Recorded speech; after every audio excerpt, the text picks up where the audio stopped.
Bəli, xanımlar və bəylər, başlayıram elə birinci sualdan. Baxın, birinci sualımız ustanovite соответствие. Bizə verilən sözləri onların mənaları ilə uzlaşdırmalıyıq. Bu tip suallar imtahanda, artıq bu ilki imtahanda və yaxud da bundan öncəki imtahanlarda, illərdəki imtahanlarda bizim qarşımıza çox tez-tez paronimlə çıxırdılar. Məsəl üçün bir sınaq var idi, orada bu tip bir sual var idi, eyni paronimlə istifadə olunaraq vermişdi. İndi yadınıza salacağım o sualı. Deməli, burada bizim düzgün variantımız olacaq variant D. İzah edirəm niyə. Deməli, birinci sözümüz sensasiya. Birinci açıqlaması B variantında verilib. Волнующие всех сильное впечатление от какого-нибудь события. Hamını narahat edən, hamını necə deyim, hamıya təsir göstərən hər hansısa bir təəssürat, məsələn, hər hansısa bir hadisə baş verir və ondan bizim üzərimizdə çox belə güclü bir təəssürat qalır, bir təsir qalır mənasında. Bir də D variantında сообщение, событие, производящее сильное впечатление. B variantında hər hansısa bir hadisədən qalan bir təəssüratdan danışır. D-də də bu bir hadisə olmuş ola bilər, bu bir mesaj ola bilər ki, hansı ki bizə çox böyük bir təsir bağışlayır və biz deyirik, sensasionное что-то. 2-yə simpatiya. Simpatiya hissinin nə olduğunu bilirik. Açıqlaması Y variantında var. Влечение, внутреннее расположение к кому-нибудь или к чему-нибудь. Nəyəsə və yaxud da kiməsə qarşı olan, belə necə deyim, heyranlıqmı deyim, yoxsa belə ilgimi deyim. Və son olaraq 3 situasiya, onun da variant açıqlaması C variantında. Совокупность обстоятельств, положение, обстановка, situasiya, положение, обстановка bunlar özü-özlüyündə zaten sinonim olan sözlərdir. Ona görə birinci sualda düzgün variantımız olacaq variant D. İndi bu tip suallardan bayaq da dediyim kimi bizim qarşımıza çox tez-tez paronim sualı olaraq çıxır. İndi sizə 3 dənə paronim qeyd edəcəm sonra. Bir dənə bitirək ümumisi, sonra paronimlərin mənə fərqini deyərsiniz. Sual tipində yadınıza salın. İkinci suala gəlin baxaq. Deyir ki, укажите вариант, соответствующий высказыванию. Sizə aşağıda cümlə verib. Cümlədə deyir ki, мы ценим время только тогда, когда его осталось мало.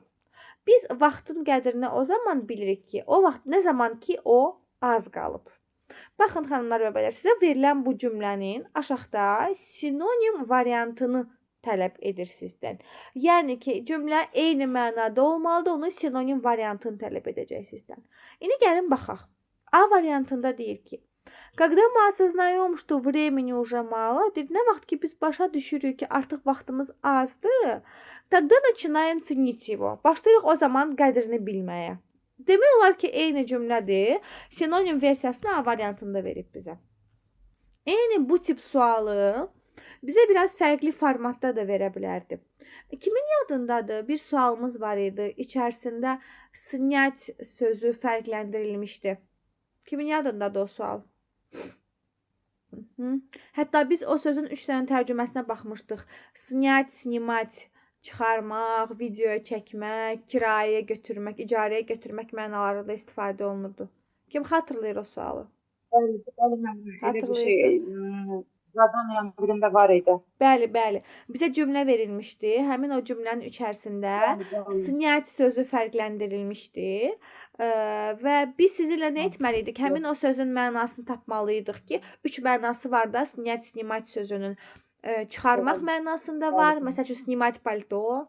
Daha sonra video çəkmək mənasında var. Например, снимать на телефон или я не знаю, на камеру. Bir də icarəyə götürmək mənasında. Məsəl üçün снимать квартиру. Правильно? Və mənə verilən cümlədə mənasını müəyyənləşdirməli idim, tərcüməsini müəyyənləşdirməli idim. Aşağıda verilən variantlarda da eyni mənalı cümləni tapmalı idim. Baxın, eyni bu tip sual sizə o formatda da verilə bilər. 2022-dən artıq imtahanda 2022 ya da 23 də yadımda deyil. Səhv etmirəmsə 22-ci sualdan artıq bu sual tipi imtahanda düşən sual tiplərindən, aktiv sual tiplərindən biri olub. Ona görə diqqətli olun. Хорошо bu sualda. Хорошо. Üçüncü sual. Birinci, ikinci sualda aydın olmayan və yaxud da çətinlik çəkdiyiniz hər hansı bir hissə var? Yoxdur ki. Əla. Gələm üçüncü suala. Üçüncü sualda mənə deyir ki, укажите вариант с речевой ошибкой. Hər şeydən öncə rечевая ошибка nədir? Nitq səhvi. Nitq Nitq səhvi. səhvi. Хорошо, əla. Əgər sualımız rечевая ошибкаsə, yəni nitq səhvidirsə, birinci olaraq nəyə fikir verməliyik cümlələrdə? Nəyə baxmalıyıq? Женский род на 5 olmur da. Aynen ismin uzlaşmasına və yaxud da Aha, isim isim və və belə baxırıq. Maladies. Öncə baxmalı olduğumuz say və ismin uzlaşmasıdır və yaxud da sifət və ismin uzlaşmasıdır, düzdür? Elə bu üçüncü sualda da, bəli, bizim A variantımızda topluluq bildirən sayımızla qadın cinsi uzlaşıb. Və biz bilirik ki, bizim topluluq bildirən sayılarımız var da, двое, трое, четверо, пятеро, шестеро, семеро, восьмеро, девятеро və десятеро, düzdür? Biz bilirik ki, bu sayılardan sonra əsla və heç bir halda qadın cinsi istifadə oluna bilməz və yaxud da orta cins istifadə oluna bilməz. Ona görə A variantında qeyd olunan пятеро девушек variantımız səhvdir. Bu belə istifadə oluna bilməz. Aydındır? Mən bir daha sual verir bilərəm. Da, конечно. İki variant arasında qalmışdım. Aha. Ay götürdüm. Çünki bilirdim ki, bu yalnız kişi cinsindən istifadə oluna bilər də. Devuşka ilkin formada qadın cinsdir. Amma sonra burada divedə var. Kapli budur. Bunlar cəm haldadır. Dive isə biz demişdik ki, dva və dive var. Dive elə bir qadın cinsindən istifadə olunur. Dva isə kişi cinsindən istifadə olunur. Просто дело в том, что Mən İndi дело в том, что sən o deyirsən, Женский rodu da. bəli, дело в том, что orada göstərilən kapli sözü quzum cəm formasında deyil. Hallandırılıb deyə o formaya gəlib. bir tərəfdən onu fikirləşdim, amma elə bildim cəmliyə dedim dəqiqləşdirim. Bax, bəli, əslində qayda olaraq düzgün yadındadır ki, два var, bir də две var. Söhbət Y variantından gedir. Bax, orada yazıb, они похожи как две капли воды. Onlar iki damcı su qədər oxşardılar. Ümumiyyətlə, как две капли воды bu bir frazeoloji birləşmədir. Və rus dilində frazeoloji birləşmənin səhv istifadəsi və yaxud da onun içərisindəki sözlərin dəyişik istifadə olunması da rus dilində bir nitq səhvi sayılır. İndi gəlirəm sənin məsələnə, bəli, два özündən sonra mужской средний rod tələb eləyir, две özündən sonra женский rod tələb edir. Amma hal-hazırda biz o sözün ilkin formasına baxmalıyıq. O söz ilkin formasında olacaq kapля. Və kapля sözüm qadın cinsinə aiddir. Sadəcə o halda hallandırılıb deyə, aydındır? Sənə elə gəlir ki, o cəm forması. Halbuki orada sadəcə родительный падежdə istifadə olunur. Хорошо? Yəni ki, o cəm forması deyil. Onu necə bilərik? Cümləyə sual verərək. Sadəcə, yəni necə izah edim? Onun üçün siz əslində hallandırmanı bilməlisiniz. Amma məndən sizə məsləhət ilkin, məsəl üçün necə A variantında девушек sözü də, məsəl üçün orada девушек sözü də hallandırılıb da belə baxanda. Cəmə qoyulub və sonra hallandırılıb. Necə onun cinsini müəyyənləşdirirsən? Qratil ifadə daha doğrusu. Bəli, sən onun cinsini necə müəyyənləşdirirsən? İlkin formasında qoysan cinsini müəyyənləşdirirsən, düzdür? Burada eyni şəkildə eləsən daha yaxşı olar. Yaxşı? İlkin formasına qoy və müəyyənləşdir. Хорошо. Bura qədər hər şey aydındırsa, mən sizə bir-iki şey bu izah elədiklərimdən bir-iki nüans xatırlatmaq istəyirəm. Ona görə whiteboard-u açacağam. Bura qədər sualınız və yaxud da aydın olmayan nəsə var? Müəllimə, salam axşamınız xeyir. Salam, qızım, buyur. Mən test elədim, bitirdim. İndi girdim də. Siz testlərin hamısına baxdınız, müzakirə Yox, elədiniz. qızım, 3 suala baxmışıq biz. Cavablar da Aha, zaten yaxşı. üstündə var. Yaz. Aydın olmayan hissəyə də İndi baxarsan. yoxlayıram. Хорошо. Elə buradan Yaxşı, bax. müəllim. Хорошо. Bir dənə sual verəcəkdim. 6-da B-dir cavab. Bəli, dejurный. Aha, Хорошо. хорошо. Все, indi bir dənə Aha, sizin başla. üçün bu 4 dənə paronim yazacağam sizə. Deyin görün bunların arasındakı fərq nədir və necə istifadə edirik. Amma xahiş edirəm xaos olmasın. Öncə biraz düşünün, daha sonra ona uyğun cavab verərsiniz mənim üçün. Yaxşı? Bir də dəqiq şəkildə bilənlər cavab versin ki, çünki bizim tələbələrimizin çox maraqlı bir huyu var. Düzgün formasından çox səhv forması yadında qalır.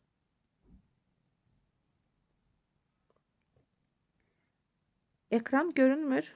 Mən daskanı açmışam. Daskanı görürsünüz xanımlar, bəylər. Bəli, müəllim. Mhm. Bəli. Bu yazdıqlarım ümid edirəm ki, görünür. Kostny.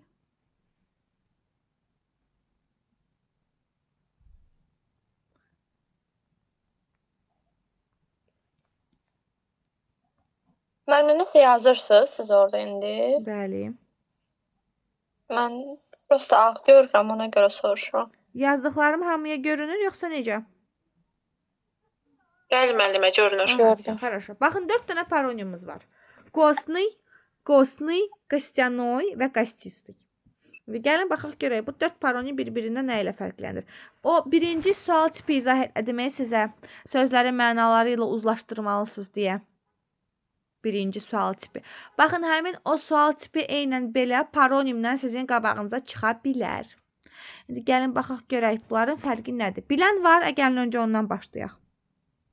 Müəllimə, mən üçünü bilirəm. İlk Aha. üçünə, dördüncüsü yox amma. Хорошо. İlk üçünü bilirsən, nə gözəl.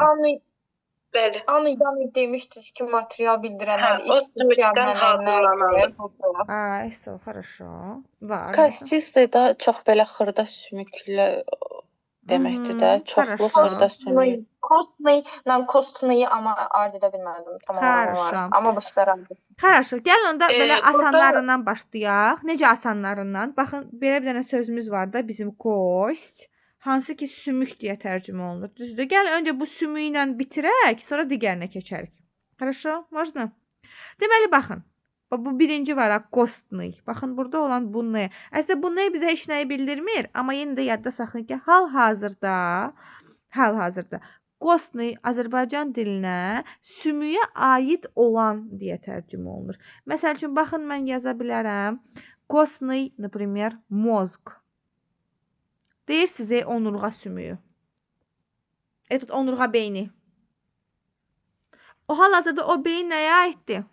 Sümüyə aiddir. Sümüyə aid olan hər şey kostный paronimi ilə, sözü ilə istifadə olunacaq. Kostnoyda bəli yan var. Bu da mənə material bildirirdi. Mən hətta demişdim bunu babayaqa sözü ilə yadda saxlayın. Nəsə babayaqa məsələsi var idi. Cizgi film. Bildim, yəni ki, bu paronimlə necə yadda saxlamaq? Помните, Baba-Yaqa, Kostyanaya Naqa? Bəli, Baba-Yaqa, Kostyanaya Naqa. Çünki Baba-Yaqanın ayağını sümükdən hazırlayıblar. Хорошо? Ona görə Kostyanay sümükdən hazırlanmış, yox, sümüklü yox. Sümükdən hazırlanmış. Orada bir material var. Məsəl üçün deyirəm Kostyanay suvenir. Suveniri sümükdən hazırlayırsınız. Amma bayaq dediyin o sümüklü var ya, balaca sümüklərdən ibarət. Bax, burada nə var? İst var. İst nəyi bildirirdi bizə? Nəyi göstərirdi? Çoxluğu. Bax, deyə bilərəm, məsəl üçün, kostistaya rıba. Хорошо? Понятно? Все, bu üçü. Bəli. Kostный mozqdan başqa nə misal deyə bilərsiniz, yadda qalsın. Yəni ona aid olan. Məsəl üçün bax, Kostnoy это suvenir bildik ki, əşyaya aid gedir də, bəs kostnoy хорошо. Bax, məsəl üçün xəstəlik var ya, bir dənə tuberkuloz, bilirsən? Aha. Bax, o sümükdə yaranır, sümüyə aid olur. Düzdür? Bax, o da kostnoydu. Хорошо? Все, отлично. Так, və qalır son olaraq, bu bizim birinci. Kostnoy. Kostnoy это çəp? Yox, kostnoy это отсталый. Отсталый. Geridə qalmış. Хорошо? Отсталый nədir? Geridə qalmış. Kostnoy, например, nə olsun? Adi götürəlim, kostnoy Geridə qalmış düşüncə tərzimi deyim, ağılımı deyim, beynimi deyim. Bu hamısı aiddir ona. Kostnoy отсталый geridə qalmış. Kostnoy sümüyə aid. Kostyanay sümükdən hazırlanmış. Kostistый sümüklü. Balaca sümüklərdən ibarət. Aydındır? Kostnoy kilavək ola bilər birinciyə aid. Düşüncə tərzi olaraq bəli. Əgər kontekstdə istifadə olunursa ola bilər. Хорошо? Daha çox düşüncə tərzinə falan belə şeylərə aid olduğuna görə o kontekstə baxırım. Belə ola bilər bəli. Хорошо, это понятно? Yadınızda qaldı? Запомнили? Mən skrin elədim, sonra qrupada yollayacağam sizə. Yaxşı. 6-cı sualdan davam edirik. 6-cı sualda mənə deyir ki, укажите слово, которое может быть употреблено и как прилагательное, и как существительное. Həm ismə aid olmalıdır, həm sifətə aid olmalıdır. O da olacaq variant B. Dejurный Ay, sözümüz mən var. onu səhv yazmışam. Ay izah edirəm. Bax, bir dejurный sözümüz var. Azərbaycan dilində növbətçi deyə tərcümə olunur. Məsəl üçün mən deyirəm ki, dejurный стоял в классе. Necə tərcümə olunacaq? Növbətçi sinifdə dayanmışdı. Bir də deyirəm ki, dejurный ученик стоял в классе. Növbətçi şagird sinifdə dayanmışdı. Birinci halda dejurный стоял в классе oldu isim. Düzdür? Kim dayanmışdı? Növbətçi dayanmışdı. İkinci halda isə dejurный ученик стоял в классе. Кто ученик? Какой ученик? Necə tələbə? Növbətçi tələbə. Orada artıq oldu sifət. Aydındır. Bu sözləri narahat olmayın. Siz bu sözləri əzbər öyrənəcəksiniz. Substantivləşmiş sözlər. 4-cü gün quiz yazaq. Ondan sonra qarşımızda məqsəd olaraq bunlar olacaq. Yaxşı?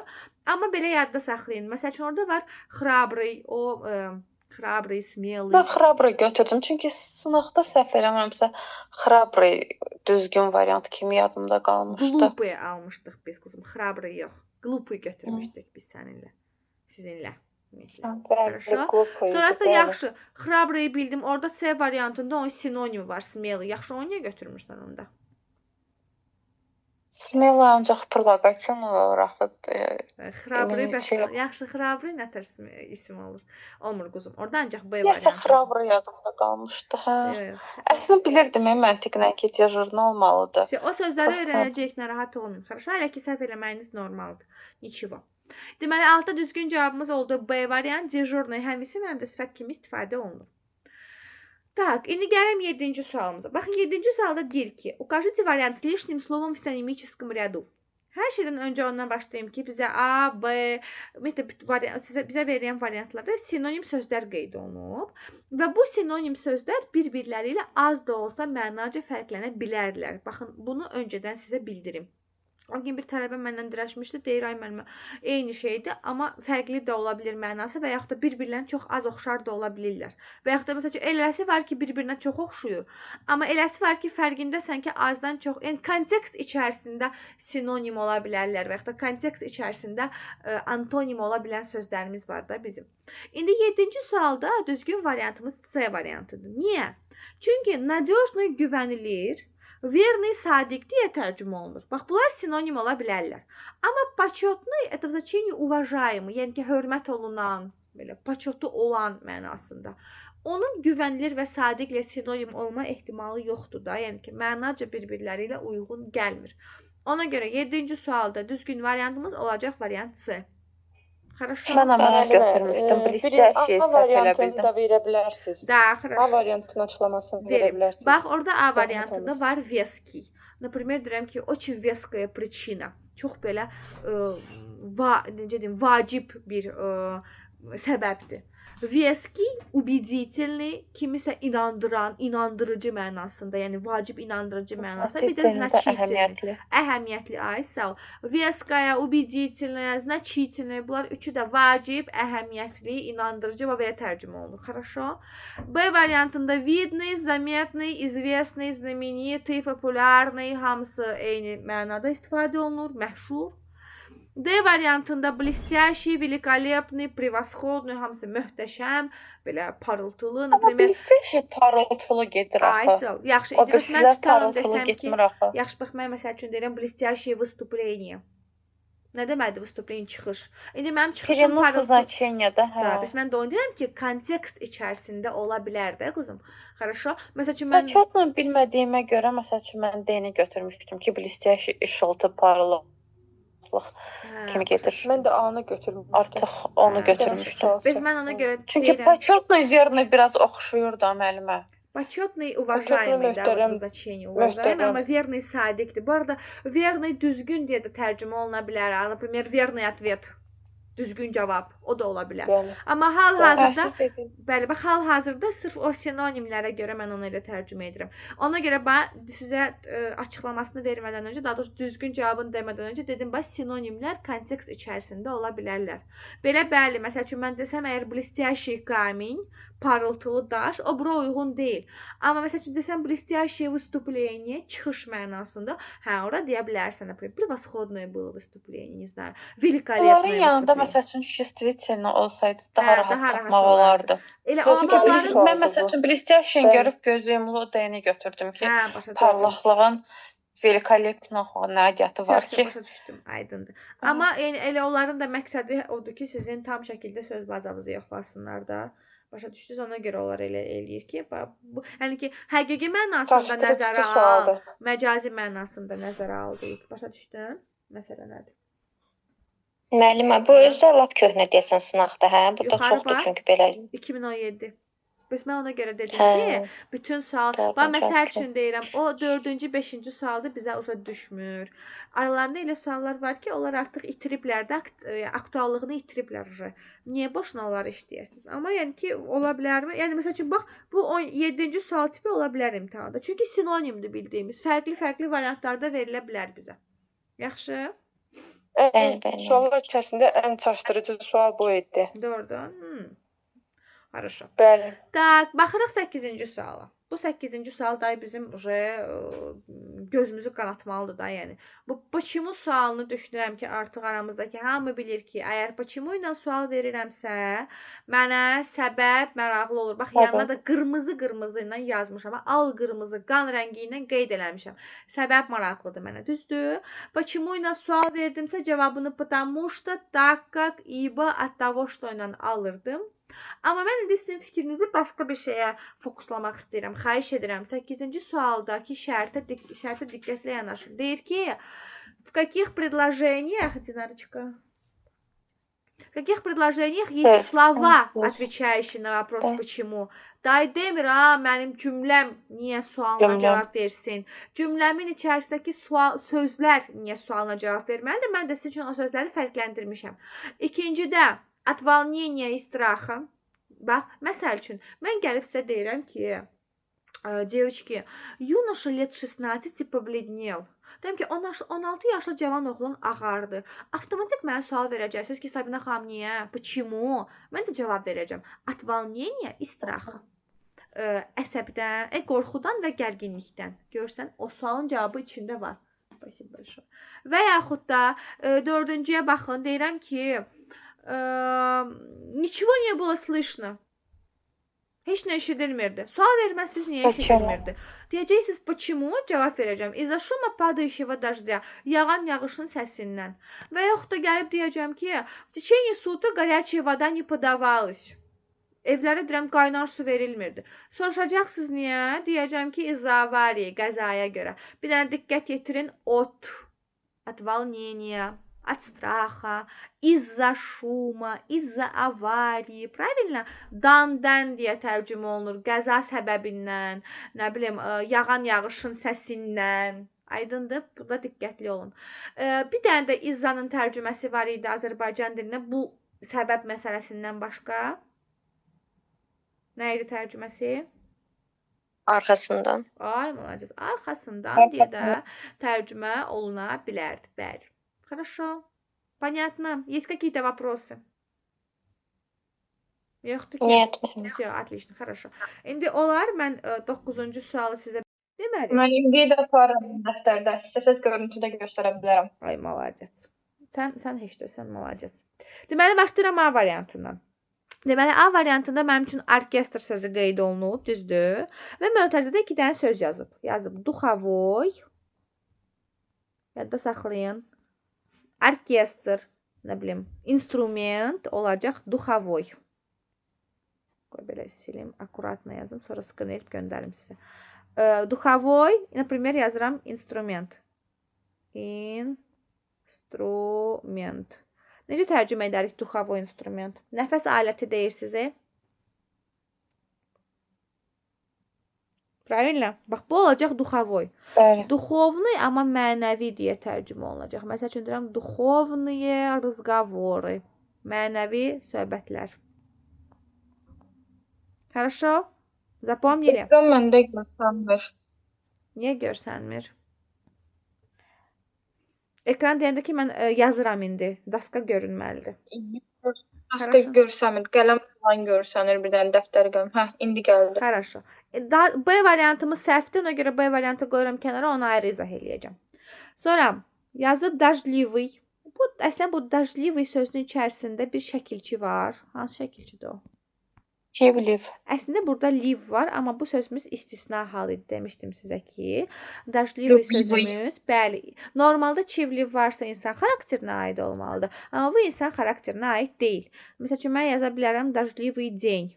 Правильно? Deyə bilərəm də yağışlı gün. Bəli, deyə bilərəm. Bir dənə də bunun paronimi var. Məsəl üçün C variantında sizin üçün qeyd edib dajlivi sezon. Deməli mənim C variantında bir problem yoxdur. İndi bir də var dajdivoy. Dajdivoy. Bax bu istifadə olunur yağışdan qorunmaq üçün. Bir də yağışdan sonra yaranan. Например, mən deyə bilərəm дождевой зонт. Как вы понимаете дождевой зонт? Yağışdan qorumaq üçün zontikdə. Ay, sağ ol. Bir də məsəl üçün deyirəm дождевая лужа.